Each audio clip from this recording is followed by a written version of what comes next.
근데 이제 그 시대가 아닌 새로운 이런 시대로 가면서 더군다나 이제 또 21세기 디지털 시대로 가니까 또 이렇게 분쟁 양상도 다른 양상으로 이제 가고, 그러니까 이제 우리의 운명은 이제 점점 어떻게 되느냐면은 이러한 이 아주 이 낮은 수준의 분쟁이 일상화되고 있는, 낮은 수준의 그 분쟁이 전면 전쟁은 아닌데 그게 늘 우리는 겪는, 그리고 그 속에서도 대한민국은 가장 많이 겪는 국가가 되는, 이제 전 세계에서 이렇게 간다라는 거죠. 이게 이제 지정학적 저주에 우리가 빠져 있다, 뭐 이제 일부에선 얘기하는데, 그러면 이거를 우리가 극복하는 해법을 뭘로 찾냐? 저는 현재 우리 이 분단이라고 하는 게 저기 지도에서 보여주시다시피 이렇게 지경학적으로 보면 미싱돼 버린 거예요. 북한은 북한대로 요 태평양 바다로 나가는 길을 잃어버렸고, 우리는 우리대로 이제 육지를 통해서 유라시아 대륙으로 가는 길을 잃어버린 한심한 거죠.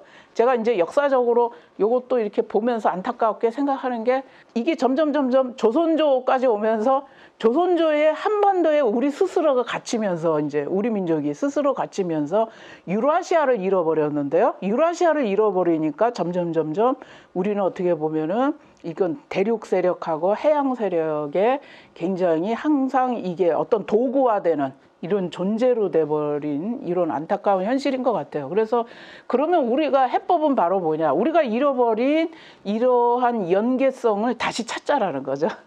이 잃어버린 연계성.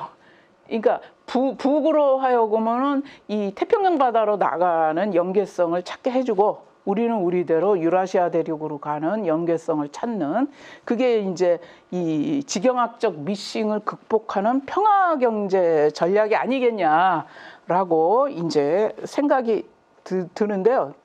제가 말하고 싶은 건 요거예요. 북의 지도부의 경제개발 욕구를 활용해갖고 북한을 글로벌 가치사슬에 좀 편입시키자. 이거 그러니까 국제분업질서에 편입시키면, 지금 베트남의 수출의 30% 가까이가 삼성이죠. 삼성 공장에서 만들어낸 제품이 베트남 대외 수출의 28%인가 돼요.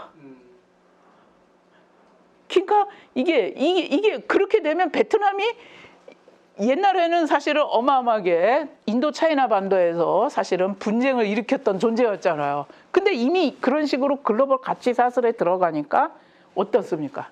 그러니까 책임 있는 정상화 국가화 가는 거죠. 그러니까 우리가 말로만 정상 국가화 자꾸 얘기하지 말고요. 말로만 하는 거예요, 제가 보기에는. 그러지 말고 실제로 정상 국가가 되는 환경적 조건들을 이렇게 실질적인 거를 만들어주자라는 거죠. 그러니까 예를 들면 뭐 아직 대북 제재 때문에 멀었긴 하지만 이 전자산업의 하위, 그러니까 이 분업 단계가 여러 개가 있습니다. 하위 분업 단계 하나만이라도 그쪽에 우리가 집어넣으면 북은 이미 국제시장하고 관계를 맺고 있기 때문에 딴짓을 할 수가 없다라는 거죠, 이제. 그래서 그런 마인드로 자꾸 접근하면 좋지 않겠냐라고 말씀드리고 싶습니다. 예, 이게 북한식의 개혁개방이라고 봐요. 하나만 소개해드린다면, 지금 북한이 사회주의 기업 책임관리제라고 해갖고 국영기업들에게 굉장히 많이 권한을 다 주고 있어요. 엄청 노동자 고용부터 임금 결정, 상품 생산부터 해서 이걸 법에다가도 법 제정까지 해놨죠. 그래서 이게 보면은 이미 심지어 또 놀란 건 이걸 보세요. 나선 특구에 국유주택 유상 분양을 하고 있다라는 거예요. 일부 나선에 이제 한정해서 사유와 비슷한 조치도 하고 있다라는 거죠. 그래서 주택과 부동산의 사유 정책도 시행하고 있고, 그 김정은의 구호가 달라졌어요. 원래 기존에는 입합에 고깃국을 먹도록 해주겠다라고 했잖아요. 지금 뭐냐면 세계 수준의 풍요를 달성하자, 이렇게 구호도 전환돼 있어요. 그러니까 이 이야기는 뭐냐면은 이 굉장히 경제 개발에 대한 열망이 북에 엄청 있다라는 거고, 지금 북의 지도부를 잘 봐야 될 게 N세대라는 거죠. N세대. 그러니까 유학세대예요. 김정은만 유학세대가 아니라 북은 신분제 사회잖아요. 그러니까 간부의 자식은 계속 간부 그 자리에 아버지 자리 이어받아 가는 거 아니겠습니까? 그러면 북도 지금 2세대, 3세대 내려갔는데 그 북의 고위직 자녀들도 유학 안 보냈겠습니까? 다. 유학파가 많을 거고 그들이 김정은을 둘러싼서 포진돼 있다라는 거고 그 세대들은 IT 기기를 활용에 또 강하대요. 아주 또. 그래서 이게 상당히 이 N세대라는 거를 우리가 좀 봐야 되지 않냐라는 거고 그리고 또 북이 지금 상당한 정도로 이 정보화가 꽤 되고 있다라는 거를 본다면 이 변화를 우리가 포착해서 상황을 만들어 가야 되지 않냐라는 겁니다. 유엔 제재 상황에서 개성공단을 좀 이렇게 다시 재개할 수 있는 그런 가능성이나 기회는 없나요? 그러니까 지금 제재의 여러 항목과 특히 그거보다 더 무서운 게 세컨더리 보이콧이거든요. 그러니까 우리 기업이라고 하는 거는 이제 북에서 만든 제품을 내수 시장에도 팔지만 우리는 모든 기업들이 사실은 세계 시장과 연관돼 있잖아요.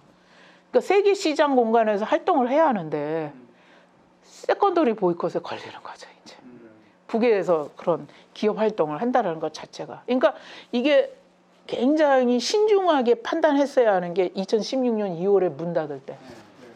그거를 그때 안 닫고 왔으면 지금은 대상 아닌 거 예외 상황으로 그냥 놔둘 수가 있는 거였죠. 이제.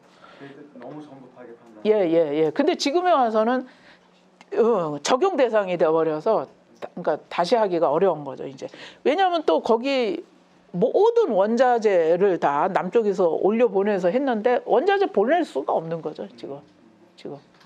심지어는 거기 개성공단에 필요한 전력 남쪽에서 가는 거잖아요. 이 전력도 제재 물품이죠. 그러니까 북이 경제가 그렇다고 좋은 건 아니에요. 그건 또 우선 그거부터 오해하시면 안 될 것 같아요. 대북 제재가 이렇게 강화되면서 좀 침체가 있어요. 지금 장마당 경기가 침체가 있고, 그리고 이제 외화가 점점 부족해지겠죠. 근데 아직까지는 제가 보니까 올해 8월 달까지 수입액이 15억 달러더라고요. 그러니까 아직은 가용 외화를 갖고 있는 거예요. 또 아니면 북중 간의 거래 관행이라는 게 우리의 상식적인 거래 관행이 아니거든요.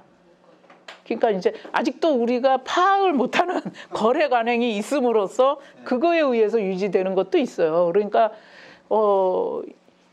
말씀드리면 어떻게 보면 북은 오랫동안 자기들 스스로 그러잖아요. 제재를 우리는 안 받은 적이 있냐. 그래서 거기서 자기들이 견뎌낼 수 있는 나름대로의 내구성을 좀 갖고 있다라는 거죠. 이제 물론 이제 최근에 한 몇 년간은 시장이 발달하면서 북한의 간부 계층부터 주민에 이르기까지 소비의 맛을 상당히 많이 봤고, 그래서 경제가 위축되면 이제 소득이 줄어들면서 그 소비의 맛을 본 거가 위축이 되는 거가 정권에 부담될 수가 있어요. 근데 그게 다소 있을 수는 있는데 그렇다고 해서 손 들고 나오는 진짜 막 그것 때문에 그 부분까지는 너무 과도하게 보여진다라는 거죠. 그러니까 굉장히 스몰 사이즈 이코노미예요. 북한 경제는 스몰 사이즈. 그러니까 자꾸 우리가 정상 다른 국가 개념 속에서 보면 뭔가 설명이 안 되는 게 자꾸 나와요. 그러면 왜 물가가 지금 현재 안정돼 있지? 유가도 안정돼 있고 쌀값도 안정돼 있단 말이에요. 안정돼 있는 속에서 북한 주민들이 예를 들면 고기를 한 달에 시장이 막 활성화되니까 한 서너 번 먹었는데 지금 겨우 한 번 먹어. 이 수준으로 위축이 된 수준일 뿐이라는 거죠, 이제. 그러니까 그게 이제 결국은 중국이라고 하는 그 백그라운드가 또 그 정도가 될 수 있게끔 대조서가 아니겠냐는 거죠. 그러니까 생각지 않은 그 밀무역들이 우리가 이제 파악 잘 안 되는 엄청나다라고 봐야 될 것 같아요. 그게 지금. 아침부터 이렇게 열심히 강의해 주신 거 아유 감사합니다.